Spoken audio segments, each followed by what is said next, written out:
Soy Marta Blazuelo y hoy Diario Amate se encuentra con María José Vázquez Morillo, profesora de nuestro centro y de Santa Aurelia, y que se ha dedicado durante 16 años a la vida política, pero a la vida política activa, la de toma de decisiones. Es licenciada en Ciencias Económicas y Empresariales y catedrática en Administración de Empresas. Bueno, eso lo puedo volver a repetir. ¿Borra eso? No pasa nada, eso es natural. Ah, no, es licenciada. Es licenciada en Ciencias Económicas y Empresariales y catedrática en Dirección de Empresas.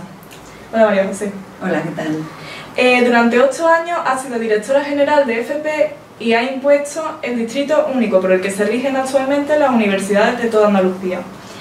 Y durante otros 8 años fue diputada en el Congreso de los Diputados en Madrid. Y se reincorpora a su vida en la enseñanza, algo a lo que no nos tienen muy acostumbrados los políticos de nuestro país. ¿Qué destaca de su paso por la política? Bueno, habría tantas cosas que destacar. A mí la política siempre me ha llamado la atención. Siempre he querido, porque creo que hay que implicarse con la sociedad y hay que entrar para cambiar las cosas que no nos gustan. Yo mucho antes de lo que tú has dicho, ¿no? Que fui directora general de formación profesional por el año 2000, antes ya había estado, bueno, antes jugaba mucho con la política e incluso ocupé algunos puestos quizás de menos relevancia, sí, pero no menos importantes en sus labores. Estuve en la Delegación de Educación y llevaba construcciones escolares en una época que, bueno, que las construcciones de los colegios dejaban mucho que desear en Andalucía, y se dio una vuelta magnífica. Bueno, porque eran edificios viejos, había pocas plazas porque, bueno, como se elevó la edad de escolarización obligatoria a los 16 años, pues hubo unos años que nos encontramos que chavales que no iban, no estaban en la clase en la enseñanza hasta los 16 años, tenían que estar obligatoriamente. Había que doblar, que hubiera clases por la mañana, por la tarde, y hubo, bueno, una gran explosión de construcciones porque no teníamos sitio suficiente para todos los alumnos. Además también había muchos colegios en un estado deficiente, y la verdad que, bueno, desde entonces hasta aquí se miran los centros y tenemos que enorgullecernos de la vuelta que se ha dado a la educación, no solo en edificios, no solo en construcciones, que es una parte, ¿no? Pero que avanzamos mucho en eso, sino también en metodologías, en equipamientos, en formación del profesorado. Tenemos que estar orgullosos de la educación en Andalucía, pero nos queda también mucho por recorrer. En eso estoy de acuerdo. Tras 16 años fuera de la enseñanza, ¿cómo se ha encontrado usted la enseñanza? ¿Alguna diferencia destacada? Bueno, mira, como has dicho, yo desde el año 2000 fui directora general de formación profesional hasta el año 2008, que me incorporé al Congreso de los Diputados, y quizás esa época fue para mí la más satisfactoria. Todas son experiencias muy buenas, pero trabajamos por la formación profesional de una forma muy intensa. Yo tengo que reconocer que tuve un equipo también muy bueno, por lo tanto los éxitos y los fracasos, si es que los hubo, no son solamente míos, son del equipo que tuve. Le dimos un impulso fuerte a la formación profesional y de esa época es de la que estoy más satisfecha, porque realmente es lo que hace falta en el sistema económico, en el sistema productivo de nuestro país. En Andalucía tenemos recursos magníficos porque tenemos uno de los recursos más importantes que se pueden tener en la economía, y es los jóvenes. Somos de la comunidad, una de las comunidades que tiene la población más joven de Europa, sí, y es un potencial fuerte, por lo tanto tenerlos bien formados, y no todo en la universidad, también en la universidad, pero desde luego no todo, porque lo que demanda ahora mismo el sistema productivo son profesionales medios altamente cualificados. Sí. O sea, que el perfil de la formación profesional es magnífica. Entonces, bueno, pues hicimos currículum, pusimos el distrito único, hay una parte de la formación profesional que los grados superiores, que son educación superior, equiparables a la universidad. Hicimos que convalidara la universidad créditos con la formación profesional. ¿En eso consiste el distrito único? No, el distrito único es que no pides por cercanía al centro, ni que vivas donde vivas, tú pides por da igual donde, en la ESO por ejemplo puntúa que viva cerca del centro. En la formación profesional no, porque bueno, si en un barrio solo hay cocina, por decirte, no todos del barrio van a ser los que tienen la vocación de cocinero, claro. Los de otro barrio también. Entonces por eso hicimos el distrito único, para que vivas donde vivas, solicites el centro que tú quieras, esté donde esté el centro, y entras pues, bueno, pues una serie de requisitos, que fundamentalmente la nota media en el bachillerato o en la ESO en el caso de los grados medios. Eso fue un avance muy importante, que bueno, que en principio muchos padres no lo veían porque quieren tener a los niños cerca de su casa y tal, claro. Porque los padres siguen viendo a los chavales niños aunque ya sean mayores, y estaba diciendo eso, que fue una de las cosas más satisfactorias. Y ahora he vuelto, porque yo quería volver en cualquier caso después de todas estas experiencias, a la educación, porque a mí la educación me ha gustado mucho siempre. Yo me encuentro alumnos por la calle que me recuerdan, y eso es de las satisfacciones más grandes que puede tener una persona. Que te paren por la calle y te digan: ay, María José, trabajo en un departamento y es contabilidad, me dicen que donde yo aprendí tanto y tal, y eso que te llena de satisfacción. Yo quería volver a la enseñanza, pero sí es verdad que de las expectativas que yo tenía, me he encontrado un alumnado quizás un nivel un poquito más bajo del que yo esperaba. Pero verán, no porque no nos preocupemos el profesor a ahondarlo, sino que yo creo que el alumnado es un poquito menos maduro, o por lo menos de como yo recordaba los últimos cursos que había dado.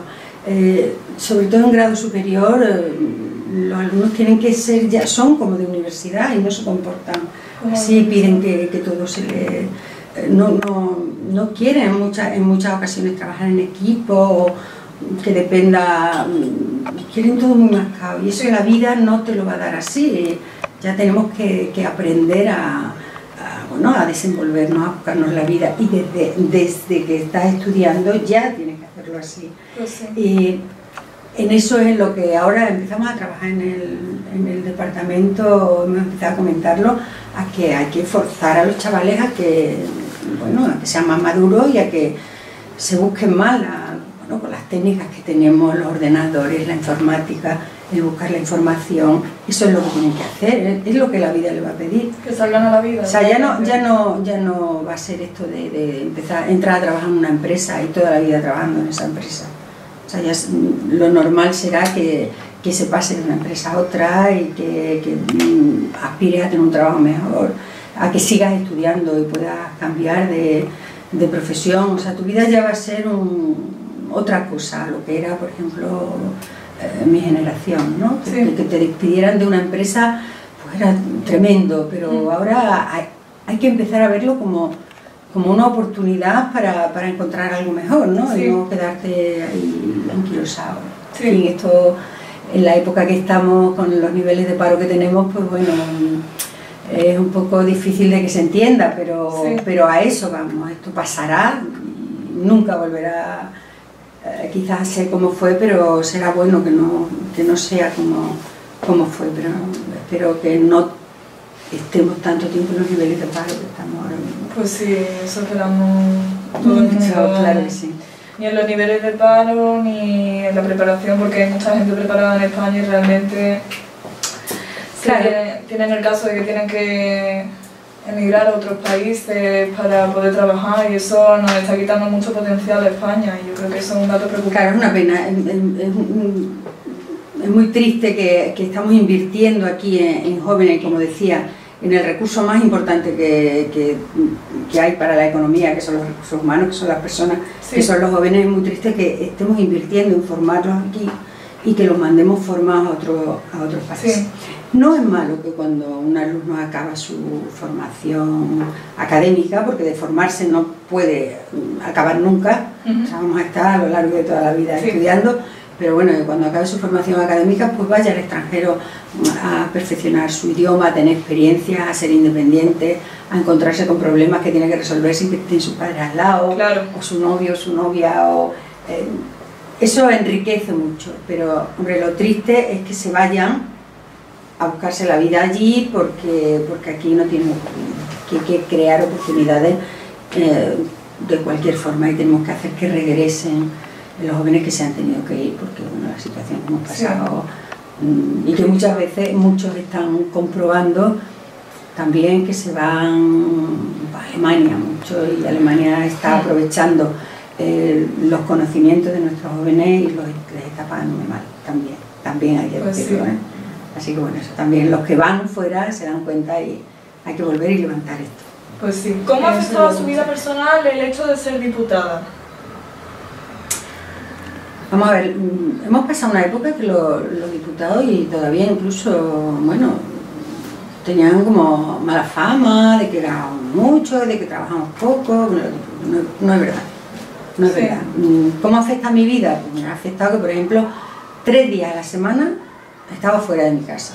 Entonces, bueno, pues la familia un poco... luego, los fines de semana, cuando estábamos aquí, pues también tenemos actuaciones, tenemos alguna intervención, algún acto, ir a hablar a algún sitio. Entonces, bueno, el ritmo de vida que yo llevaba durante los 8 años que estaba en Madrid al que llevo ahora, pues mi familia está encantada ahora. Claro. Claro, desde luego merece la pena, tengo que decir que merece la pena esa, bueno, esa forma de vida un poquito más desordenada con la familia, por la labor que se hace, ¿no? Desde allí se pueden cambiar cosas, se hacen iniciativas, se defienden, aunque la verdad que yo la última legislatura que hemos vivido pues ha sido bastante... Yo he estado en 2 legislaturas, la novena y la décima, efectivamente la novena gobernaba mi partido, el Partido Socialista José Luis Rodríguez Zapatero, no tenía mayoría absoluta, por lo tanto era muy enriquecedor porque entre los grupos teníamos que negociar mucho y bueno, a cada iniciativa que se presentaba pues tenías oportunidad de meter tu acento o aceptar enmiendas, había un juego parlamentario muy bonito. La segunda fue un poco más frustrante porque había una mayoría absoluta del Partido Popular demasiado amplia y yo creo que demasiado absoluta, y entonces el juego parlamentario prácticamente se perdió. O sea, se presentaba una iniciativa a sabiendas clarísimas de que se te iba a tumbar, o sea, que ni siquiera cuando llegabas a ellos a decirle, oye, a ver qué te parece, si lo ves, no, esto lo vamos a... Entonces, bueno, me contaban los más antiguos del lugar que ni siquiera con la mayoría absoluta de Aznar, que también estuvo Aznar con mayoría absoluta, pasaba lo que ha pasado en esta última legislatura. Por poner un ejemplo, a los presupuestos generales del Estado se presentan en torno a 4.000 enmiendas. Entonces, bueno, de esas 4.000 enmiendas se aprueban muchas, se aprueban 1.000, 2.000. En estos 4 años se han aprobado en cada presupuesto de los 5 que se han aprobado 12 enmiendas entre los 5 años. O sea, ese es el ejemplo claro del poco juego parlamentario que ha habido. O sea, ellos se presentaban las enmiendas y sus votos eran siempre no a todas las enmiendas de todos los grupos, y por lo tanto, bueno, pues fue un poco más frustrante.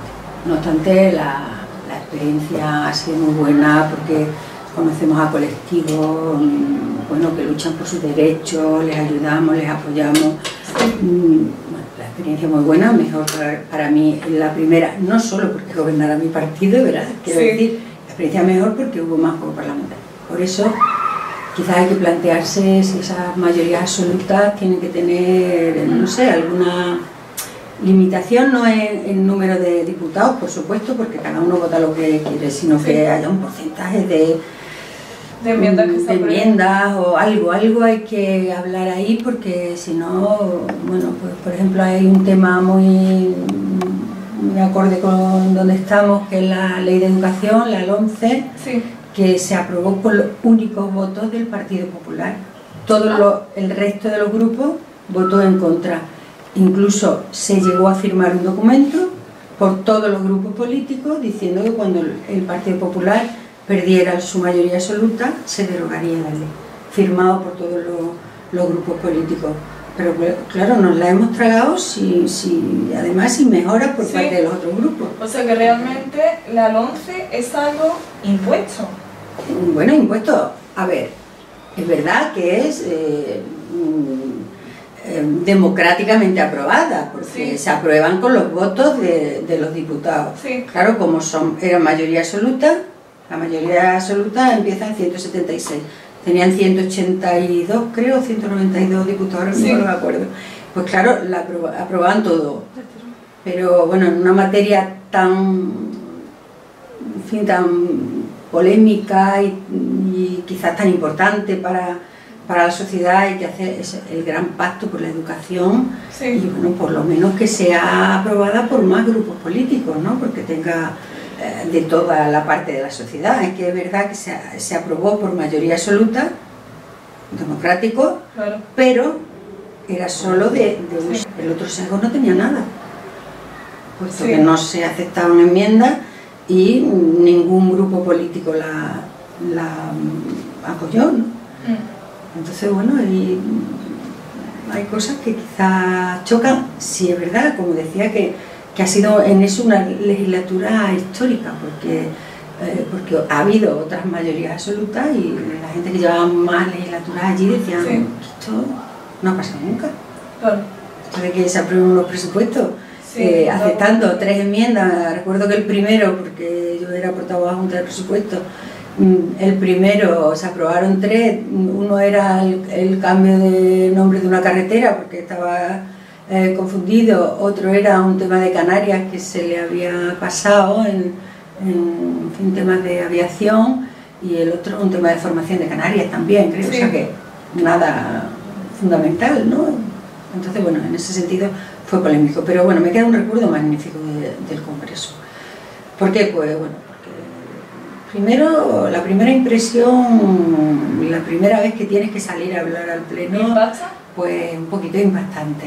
O sea, yo de mi anterior experiencia como directora general, pues que te digo, había hablado, por ejemplo, en el Parlamento Europeo, no en el Parlamento, en una sala del Parlamento bastante grande y tal, que también era impactante, pero el escenario ese del hemiciclo es un poquito especial, y que ¿no? también entonces, lo hemos bueno, visto en la televisión. Pues te impresiona un poco. Luego, bueno, pues si tienes la suerte o haces el trabajo o lo que sea para salir más, pues bueno, hombre, cada vez sale, pero siempre te impresiona el escenario al salir. Luego tengo el recuerdo de mucha gente muy interesante que he conocido, he aprendido mucho allí, y a pesar de que parezcamos como muy enemigos la izquierda y la derecha, bueno, pues somos personas civilizadas y allí pues nos tomamos un café juntos y hablamos y decimos esto no deberías hacer porque tal, y hay cosas incluso de tu propio partido que tú dices no podemos hacerlo, en fin, que allí hablamos bien, no estamos peleados como parece en la tribuna, ¿no? Que realmente el juego parlamentario ese del que usted hablaba en la última legislatura lo estaban llevando a cabo en la cafetería. Bueno, sí, en los pasillos, en lo que se le llama la M30, que es un pasillo que rodea el hemiciclo. Ahí se hacen muchos acuerdos, allí se habla mucho y luego, claro, te subes a la tribuna y antes de hablar, por ejemplo, pues le dices, yo recuerdo que llevaba algunos temas con una diputada de Sevilla precisamente, eso no es porque fuéramos de Sevilla, fue casualidad que lleváramos las dos éramos de economía, ella del PP y yo del PSOE, y bueno, nos reíamos y me decía, me van a dar mucha caña, y yo decía, lo voy a intentar, y ella, pues te lo enteras tú y tal. Pero fuera hablábamos, bueno, pero luego nuestra línea política la tenemos que defender. Personalmente, pues te tomas un café, luego políticamente no nos llevamos también, claro. ¿Qué es lo que le motivó a meterse a la política? Bueno, pues no fue un hecho concreto. Yo recuerdo, más que yo soy bastante mayor que vosotros, claro, y yo viví parte de la dictadura, ¿no? O sea, cuando se murió Franco, yo estaba haciendo COU, creo, o sea, que podéis hacer las cuentas y así me sacáis la edad. Entonces, aquella época que tenías tan pocas libertades te motivaba mucho la política. Entonces yo recuerdo que que a mí me mandaban alguna información socialista, me llegaba a casa a través de amigos de Sevilla y tal. Yo soy de un pueblo de Badajoz, soy de Extremeña.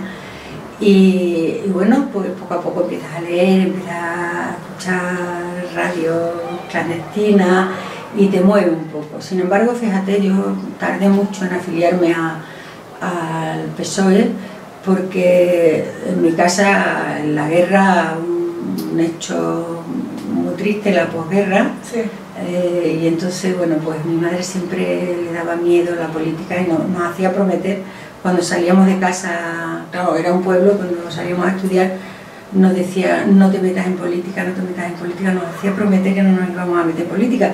Yo recuerdo que, bueno, sin estar afiliada ni nada, porque, bueno, no sé, de la promesa que habías hecho y tal, pero bueno, pues están las manifestaciones, en reuniones, en la universidad, no hay ningún hecho concreto, pero creo que desde los 20 años yo estoy metida de alguna forma en la política, y luego ya llegó un momento que, bueno, yo creo que le debo a este partido que yo me comprometa con él y me afilie, ¿no? Y mi madre decía, pero te vas a afiliar porque puede pasar algo, porque luego es que el miedo que ellos pasaron en la guerra es muy difícil superarlo, ¿no? Sí.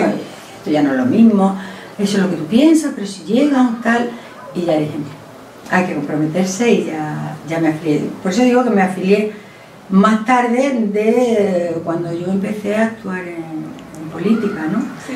Y bueno, pues te mueve poder cambiar cosas, conocer cosas que no te gustan, y te tienes que comprometer a... O sea, no vale solo... Bueno, yo respeto a todo el que quiera meterse o no meterse, ¿no? Claro. Pero yo considero que si tú dices esto está muy mal y tal, pues está bien que te metas a participar, te comprometas socialmente, o en un partido político, o en un sindicato, o en movimientos sociales, sí, e intentar cambiar cosas. Bueno, yo tuve la oportunidad, por ejemplo, de cambiar en formación profesional, creo que mejorarla, sí, mucho, ¿no? Luego desde el Congreso de los Diputados, como soy economista, pues actué mucho en temas de economía, de hacienda. Sí. O sea, mi primera intervención en el Congreso fue contra Montoro. Yo digo, sí, la primera vez que yo salí a la tribuna fue contra Montoro. Y la primera de la legislatura primera y la primera de la legislatura segunda también fue contra Montoro. O sea, que es que estábamos predestinados casi, ¿no? Y bueno, experiencia muy buena. ¿Qué hobby ha recuperado después de tanto tiempo sin estar en su vida cotidiana, por así decirlo? Pues mira, he recuperado salir a andar por las tardes. No le dejaba tiempo. No me dejaba tiempo, y intento estudiar inglés, pero estoy empezando a hacerlo ahora, porque cuando yo he vuelto al instituto hacía pues 17 cursos que no daba clase, y de pronto, pues de un día a otro, eso también habría que arreglarlo un poquito. Sí. No es por el profesor, no es por lo que me ha supuesto a mí, sino también por lo que pudiera suponer a los alumnos. Salir del congreso y meterte en el centro, y de pronto yo llegué aquí y dije, bueno, ¿qué asignaturas tengo que dar? Claro. Bueno, primero fue desagradable que supe que una profesora tuvo que irse porque yo llegaba, pero bueno, era mi plaza y yo qué voy a hacer, ¿no? Y sí, bueno, afortunadamente a ella le han dado otra plaza, no se ha quedado parada, bueno. Pero bueno, fue desagradable de alguna forma llegar y decir, lo siento, pero claro, luego decir, bueno, ¿qué asignaturas dabas? Y al día siguiente tenía que entrar a dar clase. Entonces estoy empezando ahora a salir a pasear, porque lo que he hecho desde entonces es estudiar. O sea, yo, por ejemplo, contabilidad, pues una asignatura que yo la conozco de siempre muy bien, a pesar de que ha cambiado el plan general de contabilidad, bueno, sí, pues relativamente fácil ponerme otra vez, pero claro, no tenía materiales, me tenía que poner el Ágora, muchos materiales. ¿Con una alumna realmente? Claro, las otras, hombre, con una base muy importante, ¿no? Sí. Lo que pasa es que también ha habido otras dos materias, como son recursos humanos, que doy también en el grado superior, que no es mi especialidad, claro, yo soy economista, pero bueno, pues le tengo que dedicar mucho tiempo. Sobre todo también he notado el cambio que han notado los alumnos al cambiarle de profesora, ¿no? La profesora que tenían antes tenía un estilo y yo tengo otro. Entonces, bueno, hemos tenido al principio algún choque y yo le he dicho que, bueno, que yo creo que así van a aprender más, que este es mi estilo. He intentado respetar lo que estaba haciendo la otra profesora, sí. Pero claro, siempre cada uno tiene un estilo y tiene unos objetivos para sus alumnos. Yo tengo unos objetivos de que mis alumnos sean muy desenvueltos y emprendedores, ¿no? Sí. Entonces empecé a actuar de esa forma y claro, a ellos les ha chocado mucho el cambio, pero bueno, creo que ya nos entendemos muy bien y yo ya empiezo a vivir un poquito más relajada, pero la verdad que he dedicado muchas horas a preparar las clases y a preparar material. ¿Y con qué tipo de actividades usted le incita a que sean más emprendedores? ¿Cosas poco convencionales que se hacen en un superior? Pues sí, mira, por ejemplo, yo les planteo que tienen que, con el material que yo les doy, preparar un tema. Sí. Luego yo lo miro, ahora por ejemplo estoy completando uno de contratos que han hecho, pero bueno, pues ellos hacen lo que, como alumnos, ¿no? Ahora sí. Yo les completo como profesora y hay una cosa importante que tienen que hacer, que es salir a exponer. Hablar en público para el alumnado es fundamental. Sí. Y se resisten, no quieren, pues no hay por qué, y si cuando están exponiendo yo les corto para decirle, oye, eso no me entera muy bien, explícame y tal, ay, qué tal, es que... porque cuesta trabajo, claro, sí. Cuesta trabajo salir a hablar en público y que te pregunten y tengas que responderlo. Y también ahora, por ejemplo, están, como hemos explicado, la constitución de empresa, les he dicho que piensen en una empresa, que ellos les gustaría montar, a que se dedicaría, porque a última hora están estudiando para eso. Qué trámites tienen que hacer en Hacienda, en tal, sí. Entonces tienen que pensar qué nombre le van a poner, a qué se van a dedicar, dónde, por qué se van a ubicar ahí, y además les obligo de alguna forma a trabajar en equipo, que es muy importante. Entonces discuten las ideas, así hace personas más emprendedoras que si, bueno, le dice esto es lo que os tenéis que estudiar y lo pregunto en un examen y tal. A mí lo que menos me gusta de la enseñanza es examinar y corregir. Eso es lo que menos me gusta. A mí me gusta enseñar. Sería ideal para mí que yo les diera clase y otros les examinara. Bueno, porque sí. Así estaríamos todos muy motivados, los alumnos también. Porque una de las cosas que me ha chocado es que al alumno lo que más le interesa es el examen. Sí. O sea, si esto lo va a poner en el examen. Si doy algún artículo, que es otra cosa que hacemos también, o traigo algunos artículos para que los lean y comenten relacionados con la materia que estamos dando, pero esto entra en el examen, esto hay que saber. Entonces, claro, por eso es lo que menos me gusta. Digo, yo quiero que aprendáis y estudiéis para saber, porque si estudiáis para saber, aprobaréis.